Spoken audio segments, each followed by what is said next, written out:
الله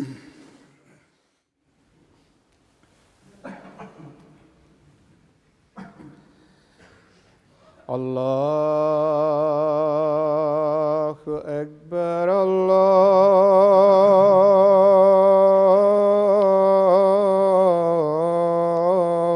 الله أكبر الله أكبر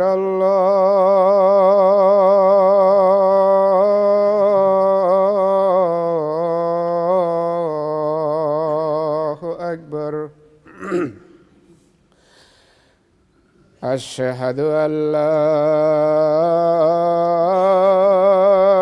إله إلا الله أشهد أن لا إله إلا الله أشهد أن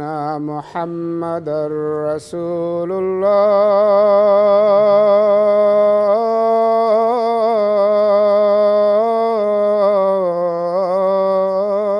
الله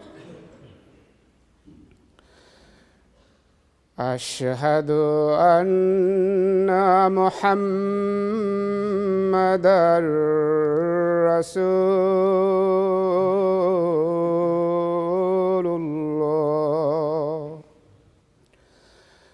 حي على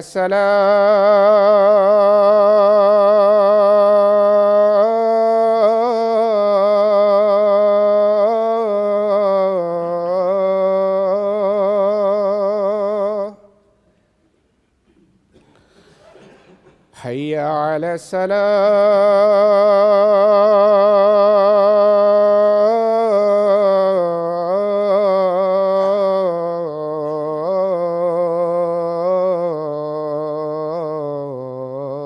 الصلاة حي على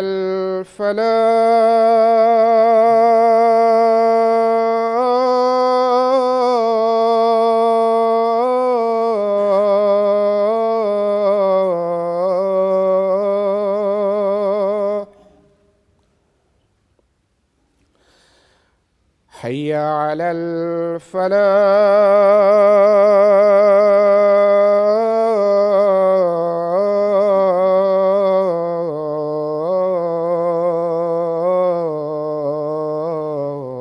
الفلاح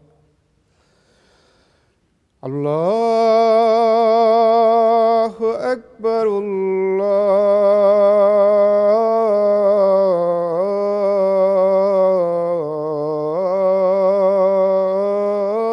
الله أكبر لا إله إلا الله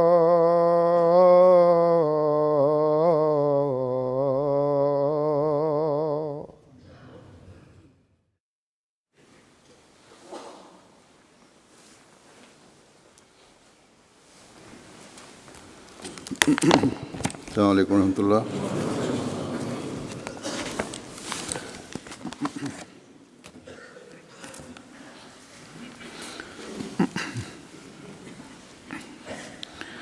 أشهد أن لا إله إلا الله وحده لا شريك له وأشهد أن محمدًا عبده ورسوله. أما بعد فأعوذ بالله من الشيطان الرجيم. بسم الله الرحمن الرحيم. الحمد لله رب العالمين الرحمن الرحيم مالك يوم الدين إياك نعبد وإياك نستعين اهدنا الصراط المستقيم صراط الذين أنعمت عليهم غير المغضوب عليهم ولا الضالين.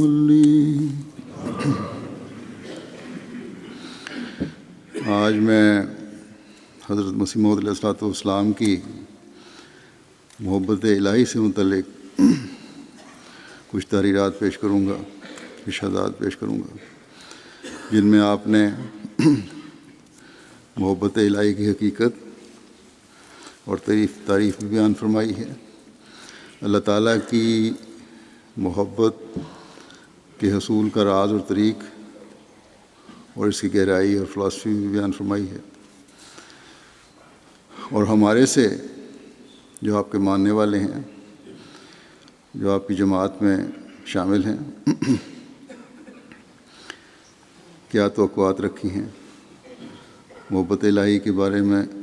ہماری کیا کوشش ہونی چاہیے اور اس کے کیا معیار ہونے چاہیے،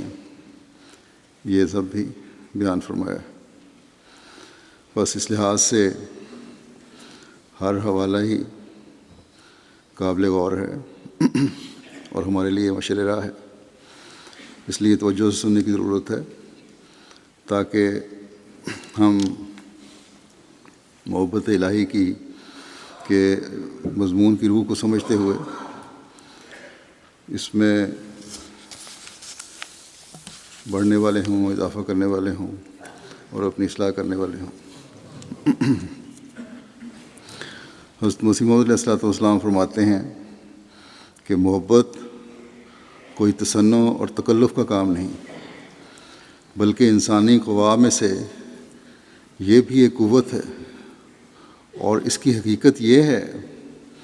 کہ دل کا ایک چیز کو پسند کر کے اس کی طرف کھینچے جانا، اور جیسا کہ ہر یک چیز کے اصل خواص اس کے کمال کے وقت بدیہی طور پر محسوس ہوتے ہیں، بہت کھلے اور واضح محسوس ہوتے ہیں، یہی محبت کا حال ہے کہ اس کے جوہر بھی اس وقت کھلے ظاہر ہوتے ہیں کہ جب اتم اور اکمل درجے پر پہنچ جائے، اپنے کمال اور تمام ایسی ہو جو انتہا کو پہنچ جائے.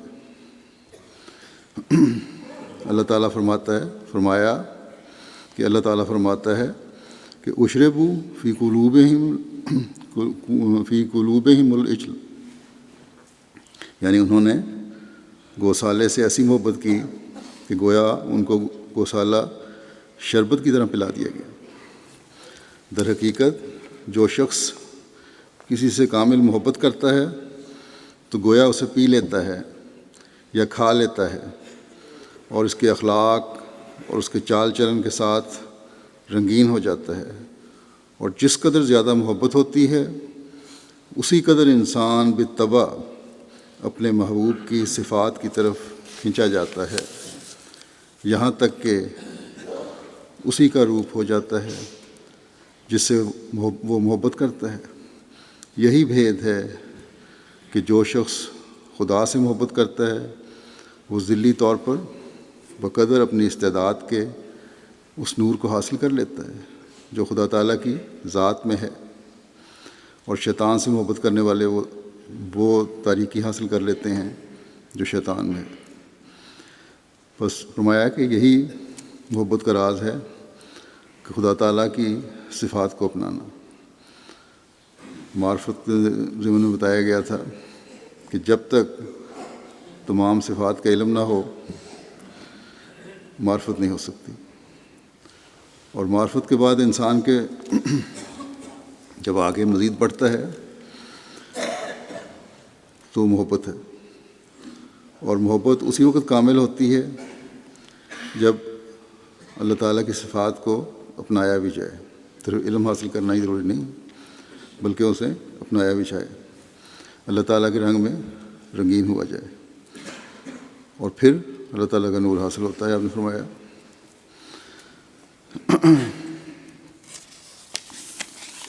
پھر آپ فرماتے ہیں کہ محبت کی حقیقت بالالتزام اس بات کو چاہتی ہے کہ انسان سچے دل سے اپنے محبوب کے تمام شمائل اور اخلاق اور عبادات پسند کرے اور ان میں فنا ہونے کے لیے بدل و جان سائی ہو تا اپنے محبوب میں ہو کر وہ زندگی پاوے جو محبوب کو حاصل ہے. سچی محبت کرنے والا اپنے محبوب میں فنا ہو جاتا ہے، اپنے محبوب کے گریبان سے ظاہر ہوتا ہے اور ایسی تصویر اس کی اپنے اندر کھینچتا ہے کہ گویا اسے پی جاتا ہے، اور کہا جاتا ہے کہ اس میں ہو کر اور اس کے رنگ میں رنگین ہو کر اور اس کے ساتھ ہو کر لوگوں پر ظاہر کر دیتا ہے کہ وہ در حقیقت اس کی محبت میں کھویا گیا ہے. پھر محبت الہی کے معیار کی وضاحت فرماتے ہوئے آپ فرماتے ہیں کہ یہ اقتباس ہے کہ پھر آپ نے یہ اعتراض کیا ہے. اصل میں یہ اعتراض ہے پادری فتح مسیح کے خط کے جواب میں آپ فرما رہے ہیں، جس نے کچھ اعتراضات کیے تھے اور آپ نے ان کے جواب دیے. آپ نے فرمایا یہ اعتراض کیا ہے کہ مسلمان لوگ خدا کے ساتھ بھی بلا غرض محبت نہیں کرتے. ان کو یہ تعلیم نہیں دی گئی کہ خدا اپنی خوبیوں کی وجہ سے محبت کے لائق ہے. تو اس کا جواب یہ ہے، فرمایا کہ واضح ہو کہ یہ اعتراض در حقیقت انجیل پر وارد ہوتا ہے نہ قرآن پر، کیونکہ انجیل میں یہ تعلیم ہرگز موجود نہیں کہ خدا سے محبت ذاتی رکھنی چاہیے اور محبت ذاتی سے اس کی عبادت کرنی چاہیے. مگر قرآن تو اس تعلیم سے بھرا پڑا ہے. قرآن نے صاف فرما دیا ہے فاذکروا اللہ کا ذکرکم آباءکم و اشد ذکرا، اور پھر فرمایا والذین آمنوا اشد حبا للہ، یعنی خدا کو ایسا یاد کرو جیسا کہ اپنے باپوں کو، بلکہ اس سے بھی بہت زیادہ. اور مومنوں کی یہی شان ہے کہ وہ سب سے بڑھ کر خدا سے محبت رکھتے ہیں، یعنی ایسی محبت نہ وہ اپنے باپ سے کریں اور نہ اپنی ماں سے اور نہ اپنے دوسرے پیاروں سے اور نہ اپنی جان سے. اور پھر فرمایا حبب الیکم الایمان وزینہ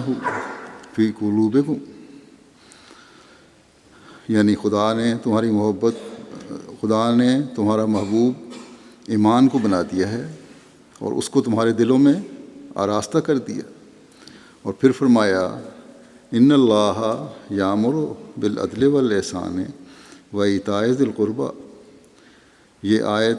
حق اللہ اور حق العباد پر مشتمل ہے، اور اس میں کمال بلوغت یہ ہے کہ دونوں پہلو پر اللہ تعالیٰ نے اس کو قائم کیا. فرمایا کہ حق العباد کا پہلو تو ہم ذکر کر چکے ہیں. اصل میں یہ جس کتاب کا حوالہ دیا جا رہا ہے وہ ہے، اس میں آپ نے تفصیل سے ذکر فرمایا ہے.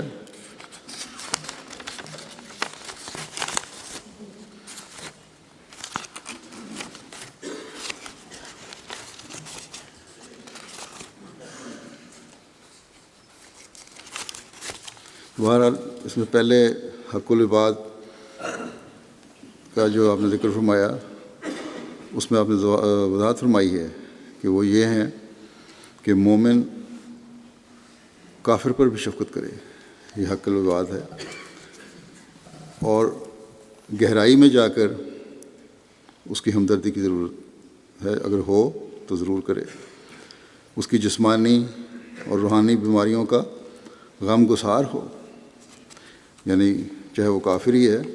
اگر وہ کسی قسم کی اس کو بیماری ہے، چاہے جسمانی ہے روحانی، اس کے لیے غم گسار ہو.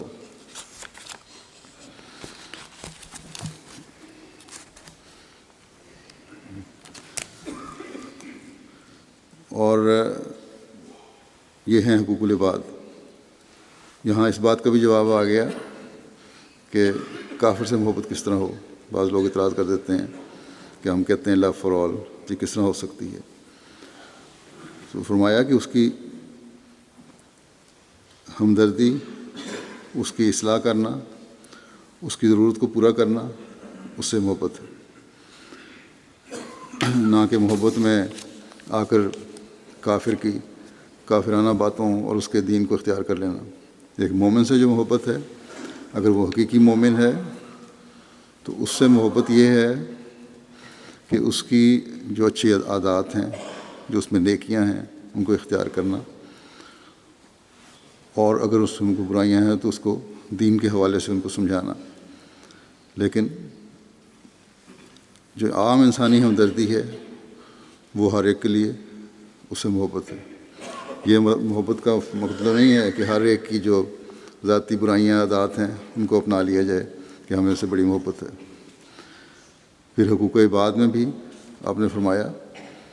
کہ بھوکوں کو کھانا کھلانا، غلاموں کو آزاد کرنا، قرض داروں کے قرض ادا کرنا،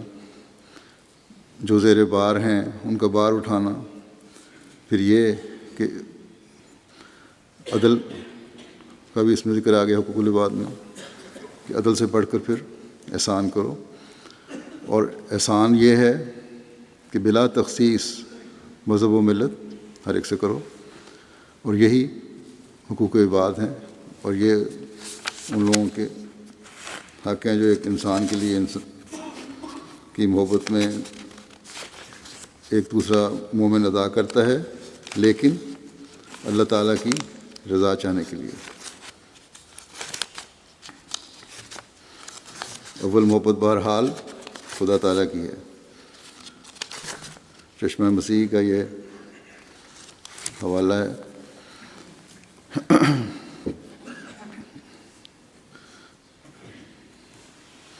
تو فرمایا کہ حق العباد کا ذکر تو ہم نے کر چکی ہے، اور حق اللہ کے پہلو کی روح سے اس آیت کے یہ معنی ہیں، یعنی ان اللہ یامر بالعدل والاحسان وایتاء ذی القربیٰ، کہ یہ معنی ہے کہ انصاف کی پابندی سے خدا تعالیٰ کی اطاعت کر، کیونکہ جس نے تجھے پیدا کیا اور تیری پرورش کی اور ہر وقت کر رہا ہے، اس کا حق ہے کہ تو بھی اس کی اطاعت کرے، اور اگر اس سے زیادہ تجھے بصیرت ہو تو نہ صرف رعایت حق سے بلکہ احسان کی پابندی سے اس کی اطاعت کر، کیونکہ وہ محسن ہے، اس کے احسان اس قدر ہیں کہ شمار میں نہیں آ سکتے، اور ظاہر ہے کہ عدل کے درجے سے بڑھ کر وہ درجہ ہے جس میں اطاعت کے وقت احسان بھی ملحوظ رہے، اور چونکہ ہر وقت مطالعہ اور ملاحظہ احسان کا محسن کی شکل اور شمائل کو ہمیشہ نظر کے سامنے لے آتا ہے، اس لیے احسان کی تعریف میں یہ بات داخل ہے کہ ایسے طور سے عبادت کرے کہ گویا خدا تعالیٰ کو دیکھ رہا ہے۔ اور خدا تعالیٰ یعنی محسن کی شکل جب سامنے آتی ہے تو تبھی اس کے احسان بھی یاد آتے ہیں، یا جب احسان یاد کرے تو محسن کی شکل سامنے آ جائے تو مزید زیر احسان انسان ہوتا ہے۔ فرمایا کہ اس کا اللہ تعالیٰ کا احسان یہ ہے کہ ایسے طور سے عبادت کرو کہ گویا خدا تعالیٰ کو دیکھ رہے ہو، اور خدا تعالیٰ کی اطاعت کرنے والے در حقیقت، فرمایا کہ خدا تعالیٰ کی اطاعت کرنے والے در حقیقت 3 قسم پر منقسم ہیں۔ اول وہ لوگ جو باعث محجوبیت اور روایت اسباب کے احسان الہی کا اچھی طرح ملاحظہ نہیں کرتے، یعنی اللہ تعالیٰ تو پردے میں ظاہر میں نہیں، کوئی انسانی شکل میں نظر آ جائے، اور دنیاوی اسباب جو ہیں وہ نظر آ رہے ہوتے ہیں، ان کا علم بھی ہوتا ہے اور انہیں محسوس بھی انسان کرتا ہے۔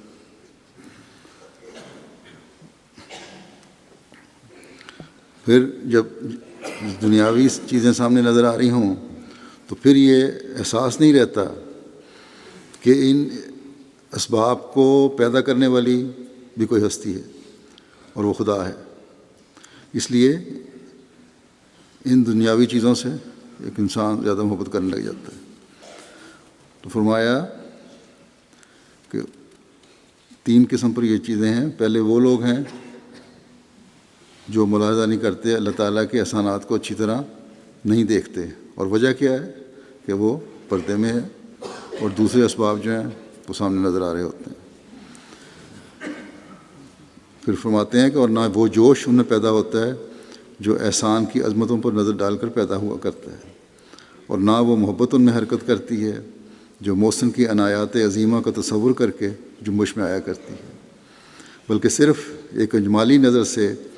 خدا تعالیٰ کے حقوق خالقیت وغیرہ کو تسلیم کر لیتے ہیں۔ احسان اللہ کا نہیں مانتے، لیکن بہرحال ایک مجموعی طور پر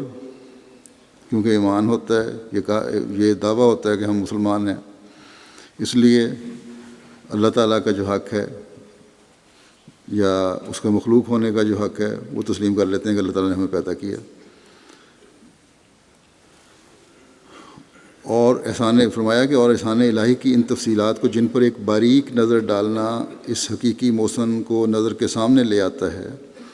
ہرگز مشاہدہ نہیں کرتے۔ عمومی طور پر تو کہہ دیتے ہیں کہ ہم خدا تعالیٰ کو مانتے ہیں، خدا تعالیٰ سے محبت ہے، لیکن ہر جو فائدہ وہ اٹھا رہے ہوتے ہیں اس کے فائدہ اٹھاتے ہوئے اللہ تعالیٰ کے احسان کو سامنے نہیں رکھتے، بلکہ دنیاوی فائدوں کو، دنیاوی اسباب کو سامنے رکھ رہے ہوتے ہیں۔ فرمایا کیونکہ وجہ کیا ہے اس کی؟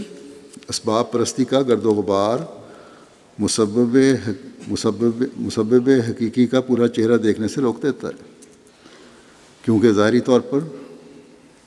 جو اسباب ہیں جن سے فائدہ اٹھا رہا ہوتا ہے انسان، انہوں نے اس طرح ڈھانک لیا ہوتا ہے کہ خدا تعالیٰ جو ان سب اسباب کو پیدا کرنے والا ہے وہ اس کا چہرہ نظر نہیں آتا، پھر کیونکہ اسباب پرستی ہے اس لیے مسبب حقیقی کا پورا چہرہ دیکھنے سے یہ چیز روک دیتی ہے، اس لیے ان کو صاف نظر میسر نہیں آتی جس سے کامل طور پر معطی حقیقی کا جمال مشاہدہ کر سکتے ہوں۔ وہ جو ہر چیز عطا کرنے والا ہے، اصل میں حقیقی طور پہ تو وہی ہے جو ہر چیز دینے والا ہے، اس کی جو خوبصورتی ہے، جو اس کا حسن ہے، وہ ہمیں سامنے نہیں آتا۔ تو فرمایا کہ ان کی ناقص معرفت رعایت اسباب کی قدورت سے ملی ہوئی ہوتی ہے، اور بوجہ اس کے جو خدا کے احسانات کو اچھی طرح دیکھ نہیں سکتے، خود بھی اس کی طرف وہ التفات نہیں کرتے جو احسانات کے مشاہدے کے وقت کرنی پڑتی ہے، جس سے محسن کی شکل نظر کے سامنے آ جاتی ہے، بلکہ ان کی معرفت ایک دھندلی سی ہوتی ہے۔ وجہ یہ کہ وہ کچھ تو اپنی محنتوں اور اپنے اسباب پر بھروسہ رکھتے ہیں، اور کچھ تکلف کے طور پر یہ بھی مانتے ہیں کہ خدا تعالیٰ کا حق خالقیت اور رضاکیت ہمارے سر پر واجب ہے، اور چونکہ خدا تعالیٰ انسان کو اس کے وسعت فہم سے زیادہ تکلیف نہیں دیتا، اس لیے ان سے جب تک کہ وہ اس حالت میں ہیں یہی چاہتا ہے کہ اس کے حقوق کا شکر ادا کریں۔ اور آیت ان اللہ یامر بالعدل میں عدل سے مراد یہی اطاعت برعایت عدل ہے، کیونکہ ان کو پوری طرح علم نہیں، صرف اللہ تعالیٰ کی خالقیت اور اس کے رازق ہونے کا چاہے وہ زبانی ہو اظہار کر رہے ہوتے ہیں، اس لیے اللہ تعالیٰ بھی ان کی اسی حالت کے کو سامنے رکھتے ہوئے اتنا شکر بھی جو ادا کر رہے ہیں، تو اللہ تعالیٰ ان سے ان کو اسی بات کو اللہ تعالیٰ کے عدل کا بھی تقاضا ہے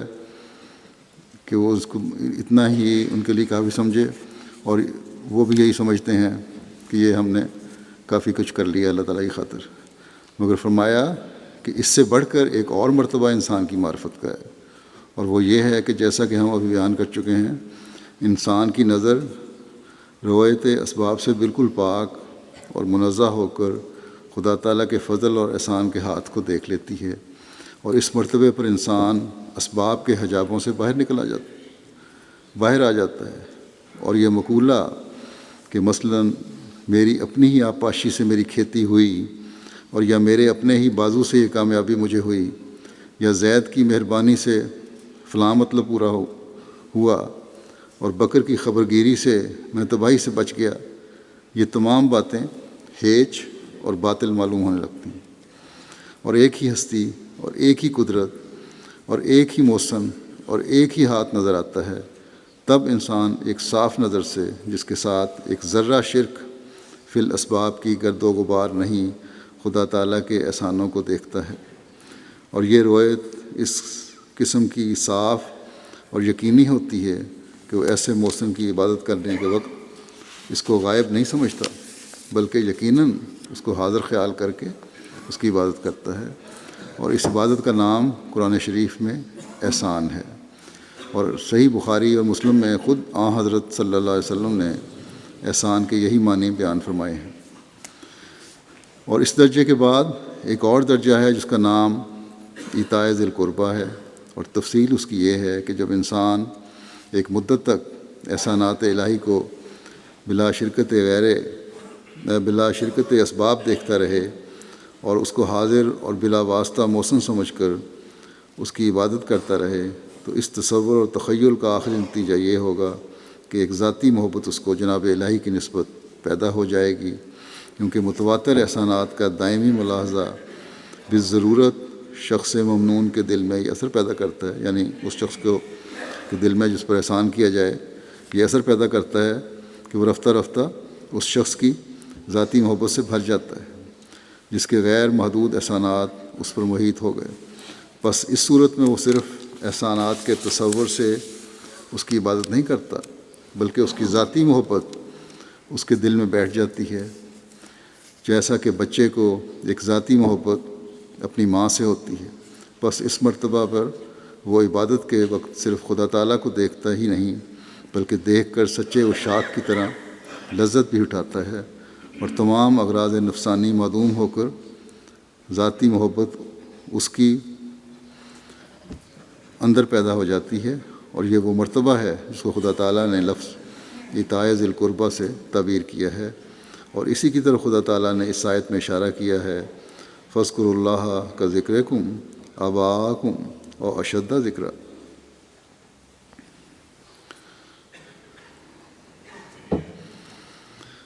غرض آیت ان اللہ یامر بالعدل والاحسان و ایتاء ذی القربیٰ کی یہ تفسیر ہے، اور اس میں خدا تعالیٰ نے تینوں مرتبے انسانی معرفت کے بیان کر دیے، اور تیسرے مرتبے کو محبت ذاتی کا مرتبہ قرار دیا، اور یہ وہ مرتبہ ہے جس میں تمام اغراض نفسانی جل جاتے ہیں اور دل ایسا محبت سے بھر جاتا ہے جیسا کہ ایک شیشہ عطر سے بھرا ہوا ہوتا ہے۔ اسی مرتبے کی طرف اشارہ اس آیت میں ہے کہ وَمِنَ النَّاسِ مَن یشری نفسہ من یشری نفسہ ابتغاء مرضات اللہ واللہ رؤوف بالعباد، یعنی بعض مومن لوگوں میں سے وہ بھی ہیں کہ اپنی جانیں رضا الہی کے عوض میں بیچ دیتے ہیں، اور خدا ایسوں ہی پر مہربان ہوتا ہے۔ اور پھر فرمایا بلا من اسلم وجہہ للہ وہو محسن فلہ اجرہ عند ربہ ولا خوف علیہم ولا ہم یحزنون، یعنی وہ لوگ نجات یافتہ ہیں جو خدا کو اپنا وجود حوالہ کر دیں اور اس کی نعمتوں کے تصور سے اس طور سے اس کی عبادت کریں کہ گویا اس کو دیکھ رہے ہیں، سو ایسے لوگ خدا کے پاس سے اجر پاتے ہیں، اور نہ ان کو کچھ خوف ہے اور نہ وہ کچھ غم کرتے ہیں، یعنی ان کا مدعا خدا اور خدا کی محبت ہو جاتی ہے، اور خدا کے پاس کی نعمتیں ان کا اجر ہوتا ہے۔ اور پھر ایک جگہ فرمایا یطعمون الطعام علی حبہ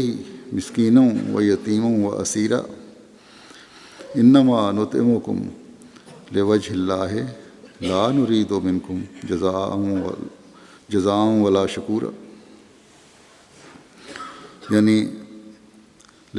لا نرید منکم جزاء ولا شکورا، یعنی مومن وہ ہیں جو خدا کی محبت سے مسکینوں اور یتیموں اور قیدیوں کو روٹی کھلاتے ہیں اور کہتے ہیں کہ اس روٹی کھلانے سے تم سے کوئی بدلہ اور شکر گزاری نہیں چاہتے اور نہ ہماری کچھ غرض ہے۔ ان تمام خدمات سے صرف خدا کا چہرہ ہمارا مطلب ہے۔ اب سوچنا چاہیے کہ ان تمام آیات سے کس قدر صاف طور پر معلوم ہوتا ہے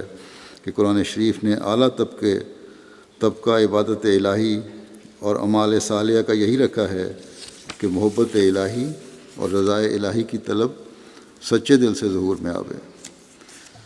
خدا تعالیٰ نے تو اس دین کا نام اسلام اس غرض سے رکھا ہے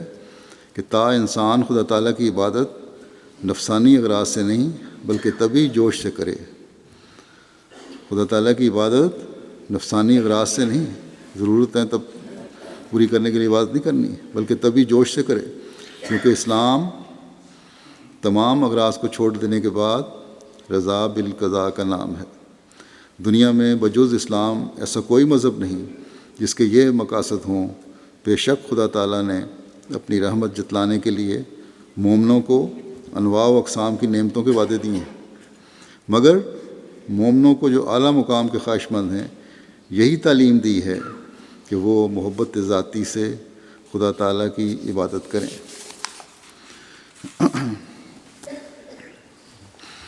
اصل عبادت وہی ہے جو محبت ذاتی سے ہو، نہ کہ کسی فائدے کے لیے۔ پھر ایک جگہ سچی محبت کی علامت بیان فرماتے ہوئے آپ فرماتے ہیں کہ محبت عجیب چیز ہے، اس کی آگ گناہوں کی آگ کو جلاتی اور معصیت کے شعلے کو بھسم کر دیتی ہے۔ سچی اور ذاتی اور کامل محبت کے ساتھ عذاب جمع ہو ہی نہیں سکتا۔ اور سچی محبت کے علامات میں سے ایک یہ بھی ہے کہ اس کی فطرت میں یہ بات منقوش ہوتی ہے کہ اپنے محبوب کے قطع تعلق کا اس کو نہایت خوف ہوتا ہے، اور ایک ادنا سے ادنا قصور کے ساتھ اپنے تئیں ہلاک شدہ سمجھتا ہے، اور اپنے محبوب کی مخالفت کو اپنے لیے ایک زہر خیال کرتا ہے، اور نیز اپنے محبوب کے وصال کے پانے کے لیے نہایت بےتاب رہتا ہے، اور بعد اور دوری کے صدمے سے ایسا گداز ہوتا ہے کہ بس مر ہی جاتا ہے۔ اس لیے وہ صرف ان باتوں کو گناہ نہیں سمجھتا کہ جو عوام سمجھتے ہیں کہ قتل نہ کرو، خون نہ کر، زنا نہ کر، چوری نہ کر، جھوٹی گواہی نہ دے، بلکہ وہ ایک ادنا غفلت کو اور ادنا التفات کو جو خدا کو چھوڑ کر غیر کی طرف کی جائے ایک کبیرہ گناہ خیال کرتا ہے۔ اس لیے اپنے محبوب ازلی کی جناب میں دوام استغفار اس کا ورد ہوتا ہے، باقاعدگی سے استغفار کرتا رہتا ہے۔ اور چونکہ اس بات پر اس کی فطرت راضی نہیں ہوتی کہ وہ کسی وقت بھی خدا تعالیٰ سے الگ رہے، اس لیے بشریت کے تقاضے سے ایک ذرہ غفلت بھی اگر صادر ہو تو اس کو ایک پہاڑ کی طرح گناہ سمجھتا ہے۔ یہی بھید ہے کہ خدا تعالیٰ سے پاک اور کامل تعلق رکھنے والے ہمیشہ استغفار میں مشغول رہتے ہیں، کیونکہ یہ محبت کا تقاضا ہے کہ ایک محب صادق کو ہمیشہ یہ فکر لگی رہتی ہے کہ اس کا محبوب اس پر ناراض نہ ہو جائے، اور چونکہ اس کے دل میں ایک پیاس لگا دی جاتی ہے کہ خدا کامل طور پر اس سے راضی ہو، اس لیے اگر خدا تعالیٰ یہ بھی کہے کہ میں تجھ سے راضی ہوں، تب بھی وہ اس قدر پر صبر نہیں کر سکتا، کیونکہ جیسا کہ شراب کے دور کے وقت ایک شراب پینے والا ہر دم ایک مرتبہ پی کر پھر دوسری مرتبہ مانگتا ہے، اسی طرح جب انسان کے اندر محبت کا چشمہ جوش مارتا ہے تو محبت طبعاً یہ تقاضا کرتی ہے کہ زیادہ سے زیادہ خدا تعالیٰ کی رضا حاصل ہو۔ اگر اللہ تعالیٰ نے کہہ دیا میں راضی ہوں تو بیٹھ نہیں جانا، بلکہ یہ اللہ تعالیٰ کی رضا کی اطلاع ہونا مزید استغفار میں اور عبادتوں میں ایک شخص کو مائل کرتی ہے اور بجا لانے کی طرف توجہ دلاتی ہے۔ فرمایا پس محبت کی کثرت کی وجہ سے استغفار کی بھی کثرت ہوتی ہے۔ یہی وجہ ہے کہ خدا سے کامل طور پر پیار کرنے والے ہر دم اور ہر لحظہ استغفار کو اپنا ورد رکھتے ہیں، اور سب سے بڑھ کر معصوم کی یہی نشانی ہے کہ وہ سب سے زیادہ استغفار میں مشغول رہے۔ اور استغفار کے حقیقی معنی یہ ہیں کہ ہر ایک لغزش اور قصور جو بوجہ ضعف بشریت انسان سے صادر ہوتی ہے، اس امکانی کمزوری کو دور کرنے کے لیے خدا سے مدد مانگی جائے تا خدا کے فضل سے وہ کمزوری ظہور میں نہ آوے اور مستور و مخفی رہے، چھپی رہے، کمزوری ظاہر نہ ہو۔ پھر بعد اس کے استغفار کے معنی عام لوگوں کے لیے وسیع کیے گئے ہیں، اور یہ امر بھی استغفار میں داخل ہوا کہ جو شخص لغزش اور قصور صادر جو کچھ استغفار میں یہ بھی داخل ہوا کہ جو کچھ لغزش اور قصور صادر ہو چکا، خدا تعالیٰ اس کے بد نتائج اور زہریلی تاثیروں سے دنیا اور آخرت میں محفوظ رکھے۔ پس نجات حقیقی کا سرچشمہ محبت ذاتی خدائے عز و جل کی ہے، جو عجز و نیاز اور دائمی استغفار کے ذریعے سے خدا تعالیٰ کی محبت کو اپنی طرف کھینچتی ہے، اور جب انسان کمال درجے تک اپنی محبت کو پہنچاتا ہے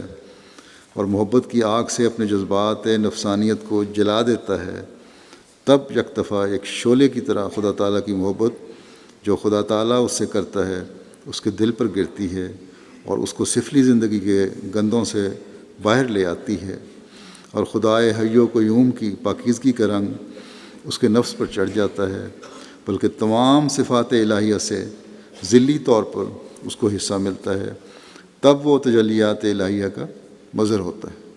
اور جو کچھ ربوبیت کے ازلی خزانے میں مکتوم و مستور ہے، چھپا ہوا ہے،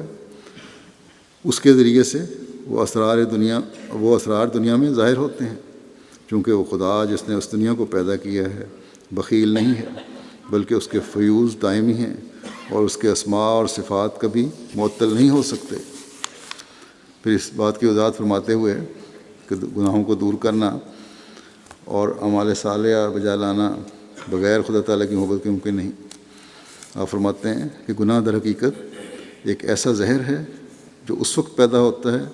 کہ جب انسان خدا کی اطاعت اور خدا کی پرجوش محبت اور محبانہ یاد الہی سے محروم اور بے نصیب ہو، اور جیسا کہ ایک درخت جب زمین سے اکھڑ جائے اور پانی چوسنے کے قابل نہ رہے تو وہ دن بدن خشک ہونے لگتا ہے اور اس کی تمام سرسبزی برباد ہو جاتی ہے، یہی حال اس انسان کا ہوتا ہے جس کا دل خدا کی محبت سے اکھڑا ہوا ہوتا ہے۔ بس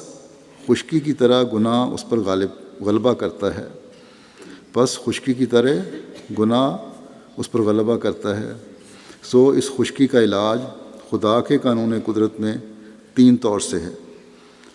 ایک محبت، دوسرے استغفار جس کے معنی ہیں دبانے اور ڈھانکنے کی خواہش، کیونکہ جب تک مٹی میں درخت کی جڑ جمی رہے تب تک وہ سرسبزی کا امیدوار ہوتا ہے، اور تیسرا علاج توبہ ہے، یعنی زندگی کا پانی کھینچنے کے لیے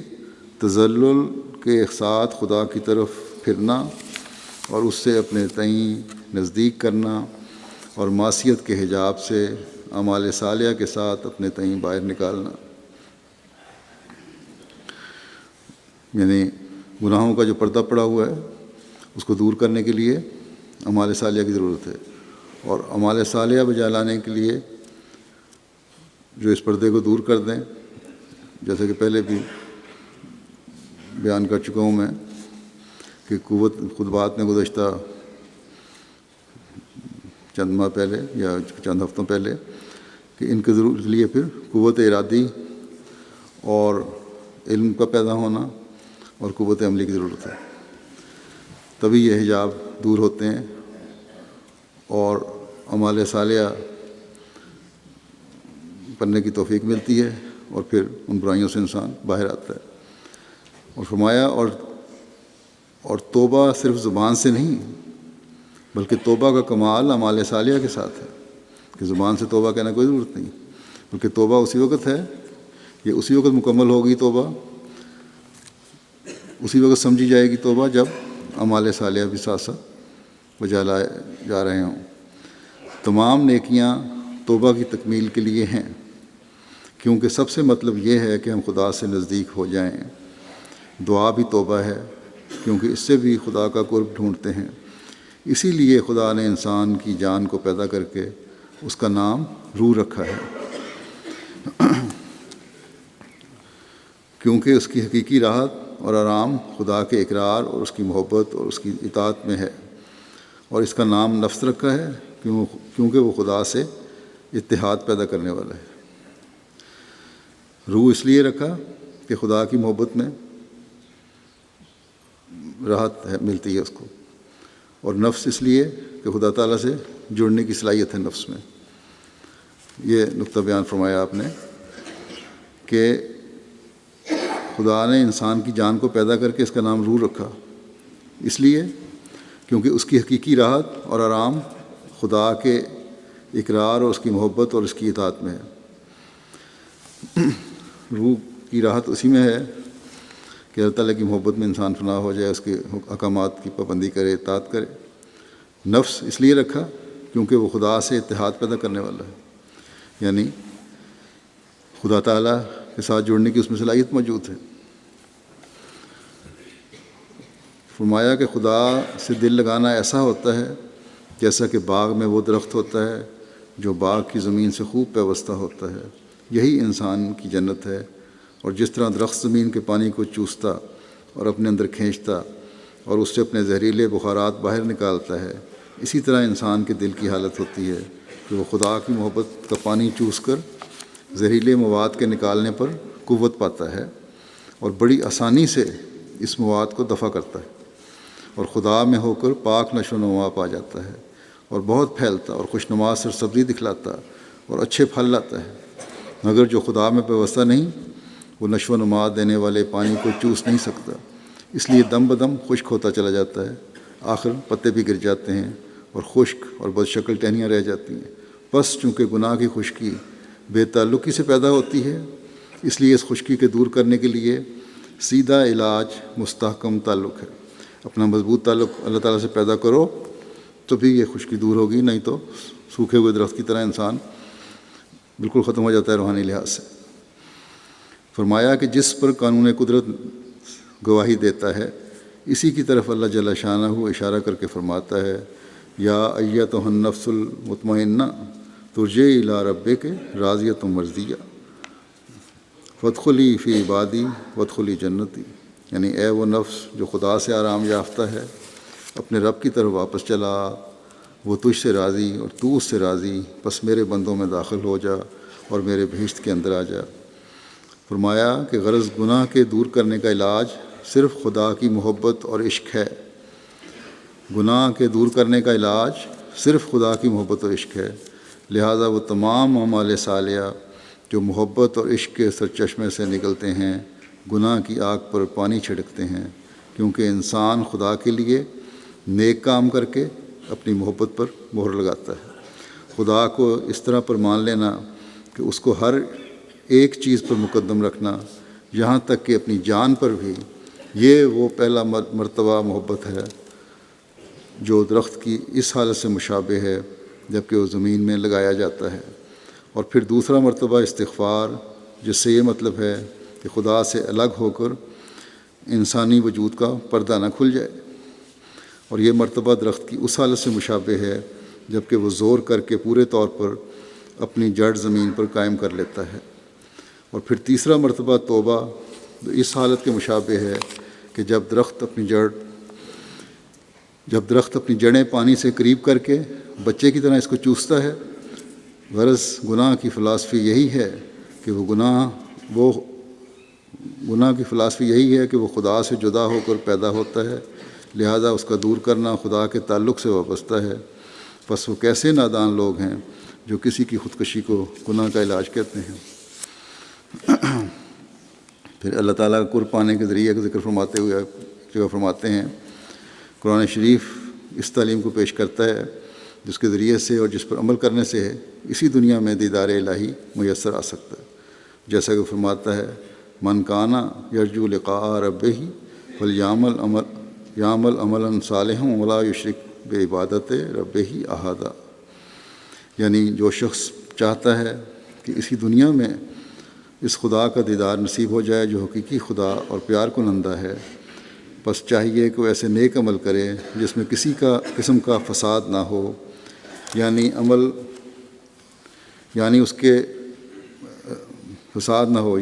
اس کے نہ لوگوں کے دکھلانے کے لیے ہوں، نہ ان کی وجہ سے دل میں تکبر پیدا ہو کہ میں ایسا ہوں اور ایسا ہوں، اور نہ وہ عمل ناقص اور ناتمام ہوں، اور نہ ان میں کوئی ایسی بدبو ہو جو محبت ذاتی کے برخلاف ہو، بلکہ چاہیے کہ صدق اور وفاداری سے بھرے ہوئے ہوں، اور ساتھ اس کے یہ بھی چاہیے کہ ہر ایک قسم کے شرک سے پرہیز ہو نہ سورج، نہ چاند، نہ آسمان کے ستارے، نہ ہوا، نہ آگ، نہ پانی، نہ کوئی اور زمین کی چیز معبود ٹھہرائی جائے، اور نہ دنیا کے اسباب کو ایسی عزت دی جائے اور ایسا ان پر بھروسہ کیا جائے کہ گویا وہ خدا کے شریک ہیں، اور نہ اپنی ہمت اور کوشش کو کچھ چیز سمجھا جائے کہ یہ بھی شرک کی قسموں میں سے ایک قسم ہے، بلکہ سب کچھ کر کے یہ سمجھا جائے کہ ہم نے کچھ نہیں کیا، اور نہ اپنے علم پر کوئی غرور کیا جائے اور نہ اپنے عمل پر کوئی ناز، بلکہ اپنے تئیں فی الحقیقت جاہل سمجھیں اور کاہل سمجھیں، اور خدا تعالیٰ کے آستانے پر ہر ایک وقت روح گری رہے، اور دعاؤں کے ساتھ اس کے فیض کو اپنی طرف کھینچا جائے، اور اس شخص کی طرح ہو جائیں کہ جو سخت پیاسا اور بے دست و پا ہے، اور اس کے سامنے ایک چشمہ نمودار ہوا ہے نہایت صافی اور شیریں، پس اس نے افتاں و خیزاں بہرحال اپنے تئیں اس چشمے تک پہنچا دیا اور اپنے لبوں کو اس چشمے پر رکھ دیا، اور علیحدہ نہ ہو جب تک سیراب نہ ہو۔ پھر محبت الہی کے معیار کا ذکر فرماتے ہوئے فرماتے ہیں کہ اگر یہ معلوم کر لو کہ تم میں سے ایک عاشق صادق کی سی محبت ہے، جس طرح وہ اس کے ہجر میں، اس کے فراق میں بھوکا مرتا ہے، پیاس سہتا ہے، نہ کھانے کا ہوش، نہ پانی کی پرواہ، نہ اپنے تن بدن کی کچھ خبر، اسی طرح تم بھی خدا کی محبت میں ایسے محو ہو جاؤ کہ تمہارا وجود ہی درمیان سے گم ہو جائے۔ پھر اگر ایسے تعلق میں انسان مر بھی جاوے تو بڑا ہی خوش قسمت ہے۔ ہمیں تو ذاتی محبت سے کام ہے، نہ کشوف سے غرض، نہ الہام کی پرواہ۔ لوگ کہتے ہیں کشف ہوا یا الہام ہوا ہے، ذاتی محبت اللہ تعالیٰ سے ہو تو وہ اصل چیز ہے، یہ نہیں کہ کتنے الہام ہوئے اور کتنے کشف آئے اور کتنی سچی خوابیں آئیں۔ دیکھو ایک شرابی شراب کے جام پیتا ہے اور لذت اٹھاتا ہے، اسی طرح تم اس کی ذاتی محبت کے جام بھر بھر کے پیو، جس طرح وہ دریا نوش ہوتے ہیں اسی طرح تم بھی کبھی سیر نہ ہونے والے بنو، جب تک انسان اس امر کو محسوس نہ کر لے کہ میں محبت کے ایسے درجے کو پہنچ گیا ہوں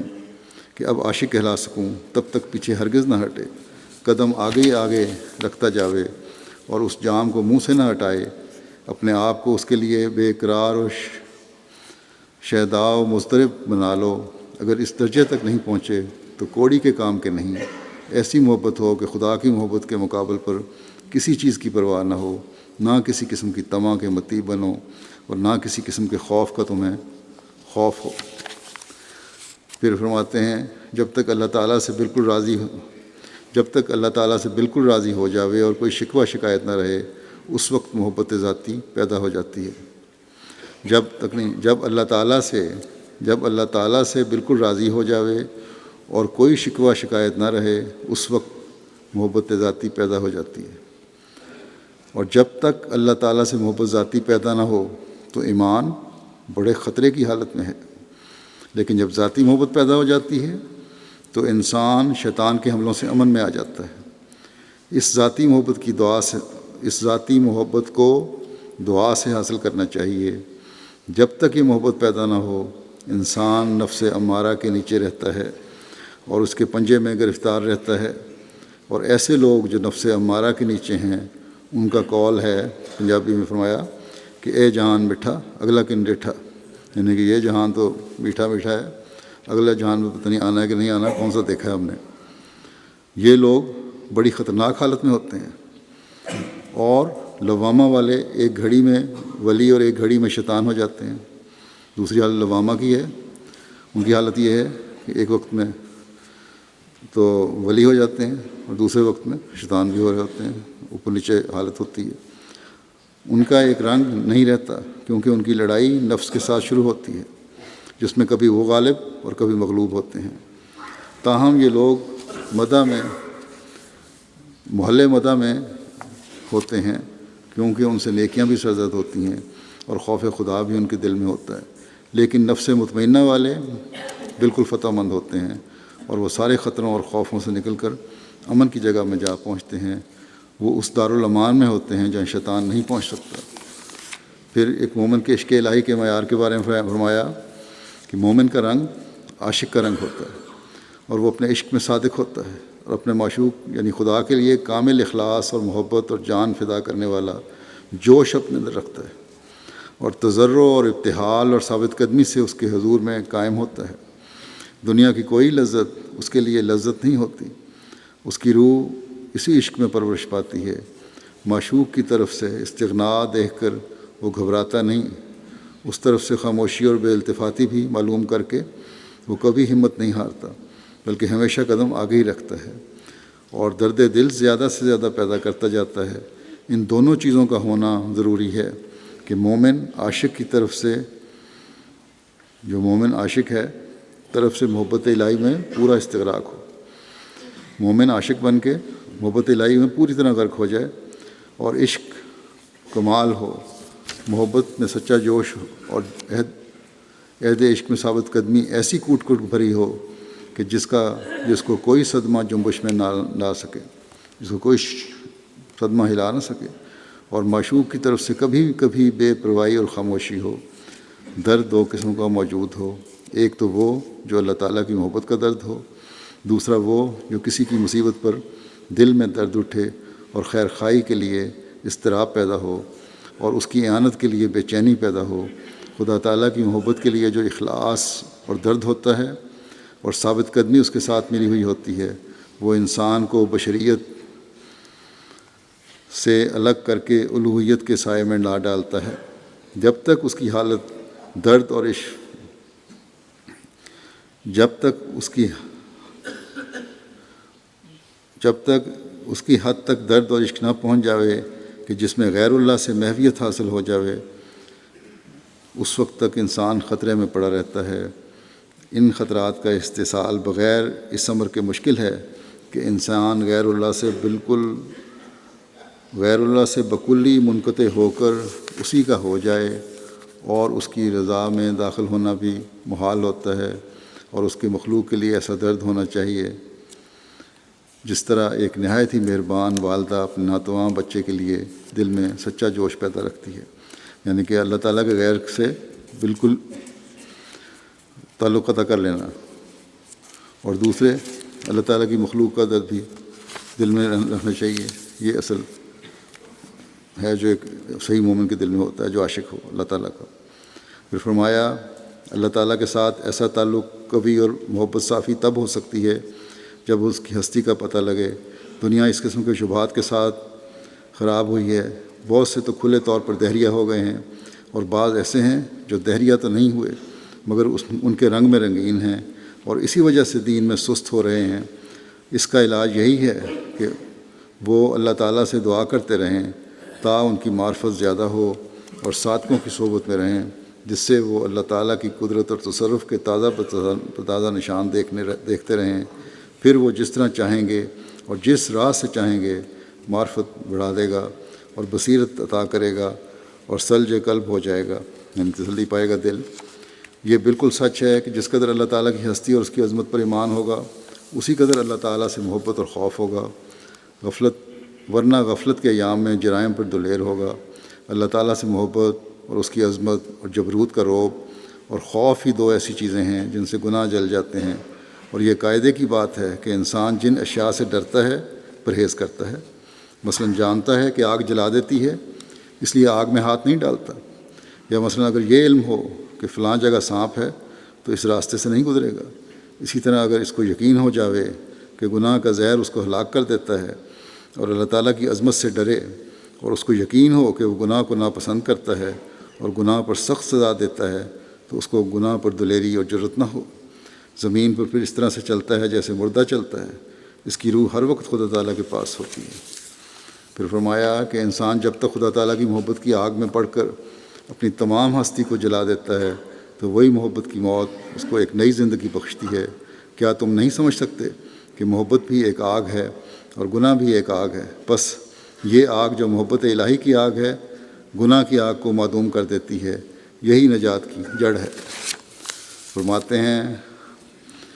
خاص طور پر نصیحت کرتے ہوئے جماعت کو کہ خدا نہ معمولی طور پر بلکہ نشان کے طور پر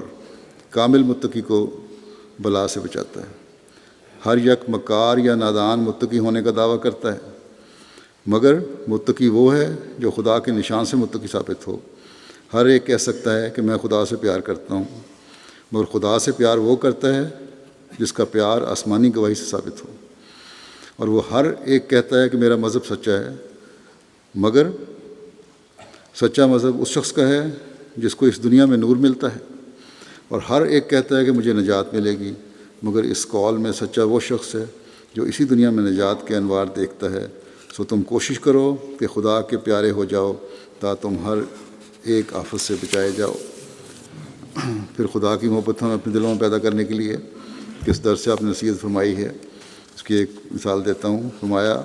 کہ کیا بدبخت وہ انسان ہے جس کو اب تک یہ پتہ نہیں کہ اس کا ایک خدا ہے جو ہر ایک چیز پر قادر ہے۔ ہمارا بہشت ہمارا خدا ہے، ہماری اعلیٰ لذات ہمارے خدا میں ہیں، کیونکہ ہم نے اس کو دیکھا اور ہر ایک خوبصورتی اس میں پائی۔ یہ دولت لینے کے لائق ہے اگرچہ جان دینے سے ملے، اور یہ لال خریدنے کے لائق ہے اگرچہ تمام وجود کھونے سے حاصل ہو۔ اے محروموں، اس چشمے کی طرف دوڑو کہ وہ تمہیں سیراب کرے گا۔ یہ زندگی کا چشمہ ہے جو تمہیں بچائے گا۔ میں کیا کروں اور کس طرح اس خوشخبری کو دلوں میں بٹھا دوں؟ کس دف سے میں بازاروں میں منادی کروں کہ تمہارا یہ خدا ہے تا لوگ سن لیں، اور کس دوا سے میں علاج کروں تا سننے کے لیے لوگوں کے کان کھلیں۔ اگر تم خدا کے ہو جاؤ گے تو یقیناً سمجھو کہ خدا تمہارا ہی ہے۔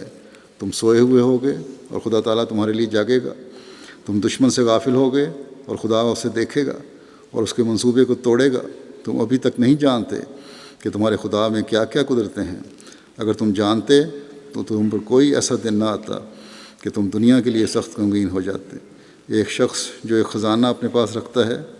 کیا وہ ایک پیسے کے ضائع ہونے سے روتا ہے اور چیخیں مارتا ہے اور ہلاک ہونے لگتا ہے؟ پھر اگر تم کو اس خزانے کی اطلاع ہوتی کہ خدا تمہارا ہر ایک حاجت کے وقت کام آنے والا ہے تو تم دنیا کے لیے ایسے بے خود کیوں ہوتے؟ خدا ایک پیارا خزانہ ہے، اس کی قدر کرو کہ وہ تمہارے ہر ایک قدم میں تمہارا مددگار ہے۔ تم بغیر اس کے کچھ بھی نہیں، اور نہ تمہارے اسباب اور تدبیریں کچھ چیز ہیں۔ غیر قوموں کی تقلید نہ کرو، غیر قوموں کی تقلید نہ کرو کہ جو بکلی اسباب پر گر گئی ہیں، اور جیسے سانپ مٹی کھاتا ہے انہوں نے سفلی اسباب کی مٹی کھائی، اور جیسے گدھ اور کتے مردار کھاتے ہیں انہوں نے مردار پر دانت مارے۔ وہ خدا سے بہت دور جا پڑے، انسانوں کی پرستش کی اور خنزیر کھایا اور شراب کو پانی کی طرح استعمال کیا، اور حد سے زیادہ اسباب پر گرنے سے اور خدا سے قوت نہ مانگنے سے وہ مر گئے، اور آسمانی روح ان میں سے ایسی نکل گئی جیسا کہ ایک گھونسلے سے کبوتر پرواز کر جاتا ہے۔ ان کے اندر دنیا پرستی کا جذام ہے جس نے ان کے تمام اندرونی اعضاء کاٹ دیے ہیں، پس تم اس جذام سے ڈرو۔ رب فرماتے ہیں تم اس خدا کے پہچاننے کے لیے بہت کوشش کرو جس کا پانا عین نجات ہے اور جس کا ملنا عین رستگاری ہے۔ وہ خدا اسی پر ظاہر ہوتا ہے جو دل کی سچائی اور محبت سے اس کو ڈھونڈتا ہے۔ وہ اسی پر تجلی فرماتا ہے جو اسی کا ہو جاتا ہے۔ وہ دل جو پاک ہیں وہ اس کا تخت گاہ ہیں، اور وہ زبانیں جو جھوٹ اور گالی اور یاوہ گوئی سے منزہ ہیں پاک ہیں، وہ اس کی وحی کی جگہ ہیں، اور ہر ایک جو اس کی رضا میں فنا ہوتا ہے اس کی اعجازی قدرت کا مظہر ہو جاتا ہے۔ اللہ تعالیٰ ہمیں ان معیاروں کو حاصل کرنے کی توفیق عطا فرمائے جن پر حضرت مسیح علیہ السلام ہمیں دیکھنا چاہتے ہیں۔ اللہ تعالیٰ ہمیں توفیق دے کہ ہم خالص ہو کر اللہ تعالیٰ کی طرف جھکنے والے اور اس سے محبت کرنے والے ہوں، اور اس کی محبت حاصل کر کے اپنی زندگیوں کا حصہ بنانے والے ہوں اور اس کی رضا کی جنتوں میں جانے والے ہوں۔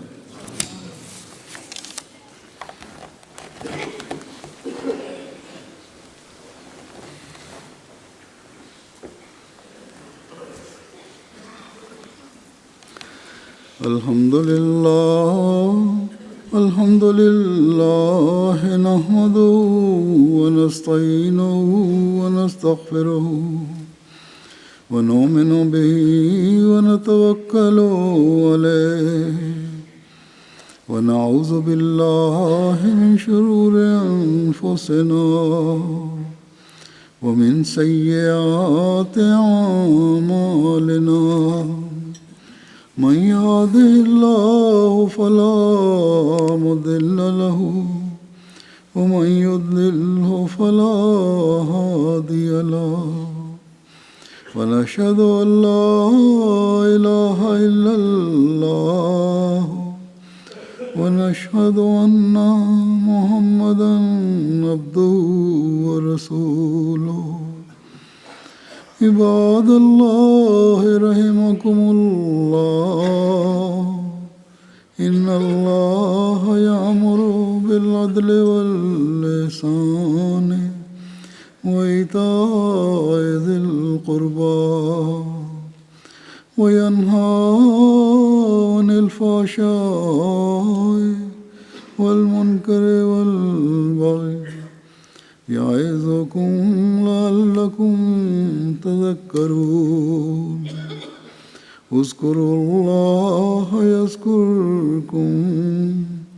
وادعوه يستجب لكم ولذكر الله أكبر.